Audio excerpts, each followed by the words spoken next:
ဒါကိုရီးယားရဲ့ရီလီယာဆောင်းလို့ပါရှင် ကိုတိုင်းပိုက်ကိုနှလုံးရိပ်နေလိုက်ကြည့်ရအောင်အထူရပဲပေါ့ ချစ်ခင်နေတယ်အဲ့လိုမျက်နှာလေးအရင်မျက်နှာပြင်ချစ်ခင်ကြောင်နဲ့ကြော်တာအဲ့လိုလေသူစကားတစ်ခုမျက်နှာ အဲ့လိုပါပါအဲ့လိုရွယ်ရုပ်တွေပါပါ ကိုရီးဆိုလုံးနေရည်အဲ့လိုမျိုးတွေအဲ့လိုတို့ကြည့်ပြီးနာမည်ပေးထားတယ်လေလီလီပြပွဲကိုနာမည်ပေးထားတယ်လီလီချူစေလို့ကုန်းချူတာသူတော်မှအရဲစိတ်ဆိုးနေပြောနေတယ်အဲ့ဒါဆိုကြည့်ရလူတွေပို့ဆိုးမှအဲ့တော့ငိမ့်ခံနေတယ်ကိုတယောက်ဆောင်ပြီးတော့ကိုဟုတ်တယ်ဟာဆိုပြီးတော့စက်ပြီးတော့ကိုလည်းမနိုင်ပြောရတော့ဒီ character လေးကိုရိုက်ရတာရင်ခုန်နေစက်ခံမှာဆိုတာသိရလေ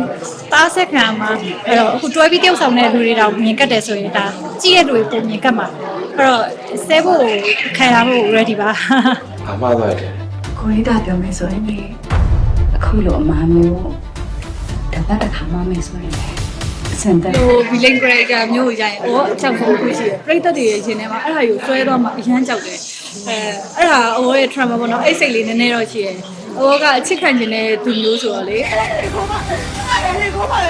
ဒီက baby character အနေနဲ့ကတော့ဒီအငယ်နောက် character ကိုလုံးဝလက်မခံပါဘူးပို့ပြီးတော့ရှုံချပါတယ်ပေါ့နော်